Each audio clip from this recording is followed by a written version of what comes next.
All right, people, I got a community guideline strike last night. YouTube got rid of my whole stream. We're gonna have to do today's videos like this, because unfortunately they nixed all my content from last night. There will be a link to the video about my community guideline strike at the end of this video. The thing we're about to watch, I think, is really, really important with the tenuous situation we're facing right now politically in America. And it is this crazy MAGA pastor, 𝗲𝗄𝗽𝗪. All right, I know you've probably seen the clip of this guy. He's got that weird 70s stash, if you know what I mean. You know what I mean. Of course, like all of these MAGA weirdo pastors, but this guy makes these crazy comments about slavery. Here, let's watch. The institution of slavery is not inherently evil. I know. Some of you guys are upset by that. Some of you guys are saying, I've been saying that for years. Okay, I'll take it a step further. It is not inherently evil to own another human being. I know, just wait. Some of you guys are really upset, but let's talk through this because it is very important that every Christian affirm what I just said. And not only should they affirm it, every Christian in today's society should be able to defend what I just said, okay? Every Christian should be able to defend it. Big evangelicalism has been getting this wrong for years, basically since the Genesis, since the advent of Big Eva. They haven't had a good answer for the slavery issue. All right, Christians in America have been led astray on this topic. They've been led to believe things that the Bible doesn't teach. And when we go beyond the Bible, there are dire consequences. All right, so obviously that is batshit, okay? Slavery is not inherently evil. It's not inherently evil to own another human being. Like, come on. All right, and what's with the like, Roblox sound effects? Inherently evil. Right? I know. What is that? It is not inherently evil to own another human being. I know. Just wait. Some of you guys. I mean, what's with the weirdo sound effects? This is beyond strange behavior. He's couching it in sort of goofy, like feed this to the kids, kind of like the Benny Johnson routine, the TPUSA routine. Now, obviously, if we unpack this, talking about slavery that way, trying to defend it, using the Bible to defend it, which, let's be honest, the Bible does defend it. And the slave owners in America, the chattel slavery that happened here, the slave owners were Christians. So there's been a history here of this being problematic. But then the way he defaults to how we just can't live any other way but the Bible. Now, put this into perspective against the Trump administration, which has been going after DEI, affirmative action, trying to flip the Civil Rights Act, trying to use the Civil Rights Act to say that white people are experiencing oppression, right? They've been going after the Voting Rights Act, which would gut protections for minority voters in the South. And they have been on a tear right down to the Charlie Kirk white freedom t-shirts of an onslaught towards apparently wanting resegregation, and if you listen to these crazy pastors, wanting to go as far as slavery. Now, let's look at what this same guy, 𝗲𝗄𝗽𝗪, said after the whole Charlie Kirk situation. This is important. The left just declared war, right? And we've got to do something about it. We've got to do something about it. And my suggestion is that we completely outcast anyone who has those views, who behaves like that.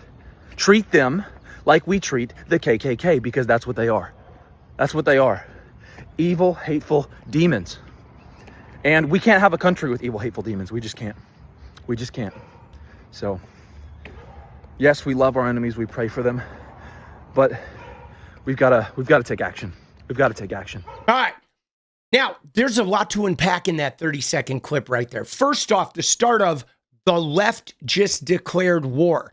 Now, this is a recurring theme with this evangelical Christian situation that's sort of building steam, the TPUSA, the Charlie Kirk sort of angle, where they are actively, it would appear, trying to goad young men into an evangelical holy war type of situation, where they're like building an army that they want to enrage into a civil war with this kind of dehumanizing language, right? That they're demons. We can't work with them. Basically trying to lump everyone into the left, everyone who's not MAGA, as this existential threat that we're not even humans anymore. We're demons. You can't work with us. You certainly can't vote for us. You can't partner with us on legislation that they need to eradicate us.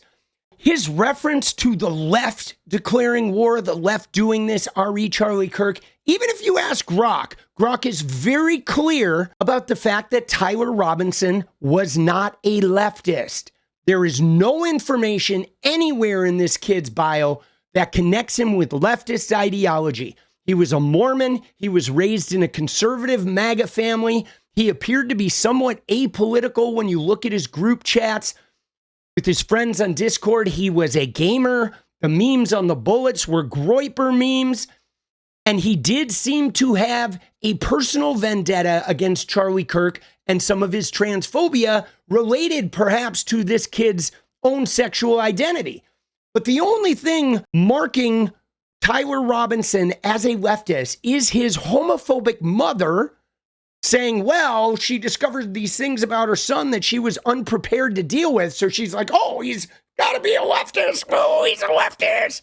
And then Spencer Cox, the governor, who spent the entire time PR campaigning this in order to sort of build this, leftist ideology narrative that everyone has been spreading, but there is no information on this kid. The left had nothing to do with Charlie Kirk and what happened to him. Nothing. And I mean, this feels very much like the first step to us, non-Christians, non-MAGA, ending up at Alligator Alcatraz, in 𝗲𝗏𝗏𝗽, or in some other like work camp, RFK Jr. approved work camp, where we're literally like the next people on the chopping block, okay? I can absolutely picture MAGA rejoicing if we started getting arrested for not being Christians or for being Democrats. This is not outside the realm of possibility. Even Trump has described how we are supposedly a greater evil than those enemies that are attacking us around the globe. I think the bigger problem is the enemy from within, not even the people that have come in and destroying our country. By the way, totally destroying our country. The towns, the villages, they're being inundated. But I don't think they're the problem in terms of election day. I think the bigger problem are the people from within. We have some very bad people. We have some sick people, radical left lunatics. And I think they're and it should be very easily handled by, if necessary, by National Guard, or if really necessary, by the military. So yeah, this is real problematic. And if it couldn't get worse problematic, you think, okay, this guy talking and whatever his congregation is bad enough, but look who he's hanging out with. Yeah, there's a shot of him and Pete Hegseth. Okay, the Department of War guy, and the guy, coincidentally, who, has Crusader tattoos on his chest. And now they're getting together, wanting to build this army of other young white men with Crusader tattoos on their chest, get them all into the Department of War. And next thing you know, that military branch just might get aimed at us. And I'm telling you right now, I have a real problem with this. And you should have a real problem with this too. Because this evangelical mayhem is very much spinning out of control. And guys, we got to do something about this before it's too late. Now, this type of rhetoric and these type of pastors become especially important when you look at what TPUSA is doing in the wake of Charlie Kirk. How they are now trying to petition TPUSA chapters in every middle school, in every high school. They are trying to create a national front of Christian nationalists getting into schools, being able to indoctrinate young men at the youngest possible age. And guys, with Trump dismantling the Department of Education, this is something we really need to worry about. We could have a generation of Christian warriors to deal with if we don't win the next election and the next handful of elections in the near future. This is beyond Trump, guys. This is Heritage Foundation evangelical mayhem.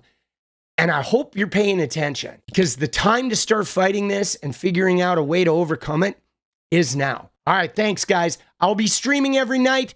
Everything goes just as it always was. We will continue the fight together. Thank you for your support. What is up, guys? Thank you so much for watching. You like the video, you want to support independent resistance media, you know what to do. Drop that sub, hit the like button, and please share it. And we do love our members, so if you want to become a member, it's another really great way to support. Thanks again for everything, guys. I'll see you next time. Let's go.